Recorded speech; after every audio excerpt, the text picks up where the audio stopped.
Hema committee report Kerala സമൂഹത്തിന് സൃഷ്ടിച്ച ഇക്കിളിയിൽ ചൂരൽമല മുണ്ടക്കൈ ഉരുൾപൊട്ടലിൻ്റെ ഇരകളെയും അവരുടെ പ്രശ്നങ്ങളെയും സംസ്ഥാന സർക്കാർ സമർത്ഥമായി തമസ്കരിക്കുകയാണ്. ഉരുൾപൊട്ടൽ അതിജീവിച്ചവരെ ലോകോത്തര നിലവാരത്തിൽ പുനരധിവസിപ്പിക്കുമെന്ന് പ്രഖ്യാപിച്ച മുഖ്യമന്ത്രിയും സർക്കാരും ഇപ്പോൾ പറയുന്നത് എല്ലാ ദുരന്തബാധിതർക്കും ദുരന്തത്തെ അതിജീവിച്ചവർക്കും 1000 സ്ക്വയർ ഫീറ്റ് വീതമുള്ള വീടുകൾ സർക്കാർ സ്വയം നിർമ്മിച്ചു നൽകും എന്നാണ്.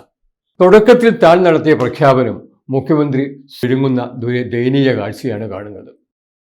ഇതിൽ കൗതുകകരമായത് വയനാട്ടിലെ 2 പ്രതിപക്ഷ MLA-മാരടക്കം പങ്കെടുത്ത സർവകക്ഷി യോഗം പ്രഹസനതുല്യമായ ഈ പുനരധിവാസ പദ്ധതി അപ്പടി അംഗീകരിച്ചു എന്നുള്ളതാണ്.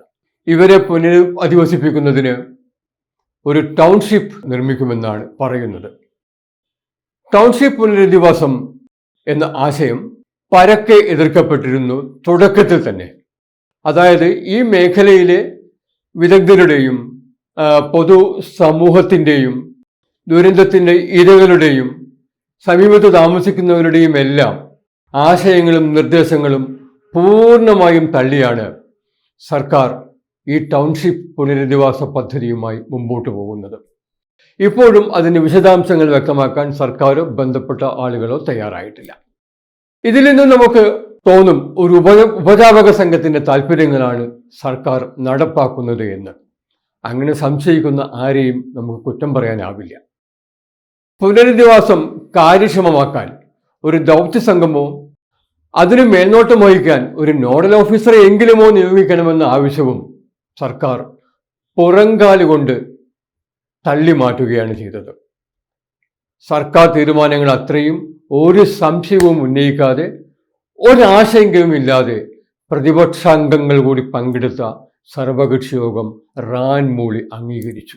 ഇരകളെ സംബന്ധിച്ചിടത്തോളം തങ്ങൾ എവിടെ എങ്ങനെ താമസിക്കണമെന്ന് തീരുമാനിക്കാനുള്ള അവരുടെ അവകാശമാണ് ഇതുവഴി അവഗണിക്കപ്പെട്ടത്. സർക്കാർ പറയുന്നിടത്ത് താമസിക്കണമെന്ന്. ദുരന്തം വിവിധ തരത്തിൽ ബാധിച്ച മറ്റ് നിരവധി ആളുകളുണ്ട്. ഇവരെല്ലാം ഒരേ മാനദണ്ഡത്തിൽ എങ്ങനെയാണ് പുനരധിവസിപ്പിക്കാൻ സാധിക്കുക? ചെറുകിട കച്ചവടക്കാർ, ഡ്രൈവർമാർ, തോട്ടം തൊഴിലാളികൾ, പീഡിക തൊഴിലാളികൾ, കൂലിപ്പണിക്കാർ തുടങ്ങി വിവിധ വിഭാഗങ്ങളിൽപ്പെട്ട ആളുകൾ ദുരന്തത്തിനിരയായിട്ടുണ്ട്. 100 കണക്കിന് വരും. അത്തരം ആളുകളുടെ പുനരധിവാസം എങ്ങനെ? അതിന് എന്താണ് മാനദണ്ഡം? എന്താണ് അതിനുള്ള പ്രായോഗിക പദ്ധതികൾ? അങ്ങനെ വല്ലതുമുണ്ടോ? ഇതിനെക്കുറിച്ചെല്ലാം സർക്കാർ ഒന്നും മിണ്ടുന്നില്ല, വലിയ മൗനത്തിലാണ്. ഏറ്റവും ഷോക്കിംഗ് എന്ന് തന്നെ പറയാം, സർവകക്ഷി യോഗത്തിന്റെ അലംഭാവമാണ്.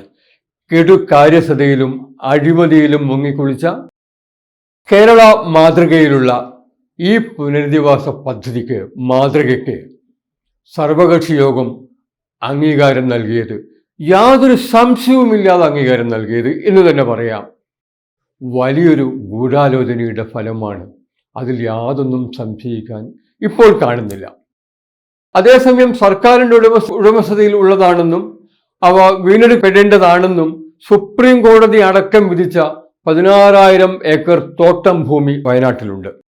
കൽപ്പറ്റ ടൗണിനോട് ചേർന്നും അതിൻ്റെ അടുത്തുള്ള ചുണ്ടയിൽ മേപ്പാടി പഞ്ചായത്തിൻ്റെ വിവിധ ഭാഗങ്ങളിലും വാസയോഗ്യമായ ഇത്തരം ഏക്കർ കണക്കിന് ഭൂമിയുണ്ട്. സർക്കാർ തീരുമാനിച്ചാൽ, സർക്കാരിന് ഇച്ഛാശക്തി ഉണ്ടെങ്കിൽ ദിവസങ്ങൾ കൊണ്ട് ആവശ്യമുള്ള അത്രയും ഭൂമി അവർക്ക് ഏറ്റെടുക്കാവുന്നതേയുള്ളൂ.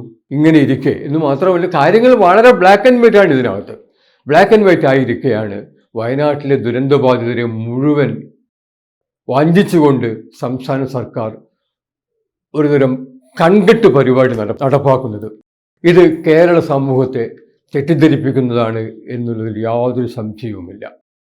ഹേമ കമ്മീഷൻ റിപ്പോർട്ടും അതിനു പിന്നാലെ വന്ന കിടപ്പറ ഇക്കിളി കഥകളും അനുബന്ധ ഗോസിപ്പുകളും അതിനൊരു മറയാക്കി സർക്കാർ ഉപയോഗിക്കുകയാണ് എന്ന് സംശയിക്കേണ്ടിയിരിക്കുന്നു.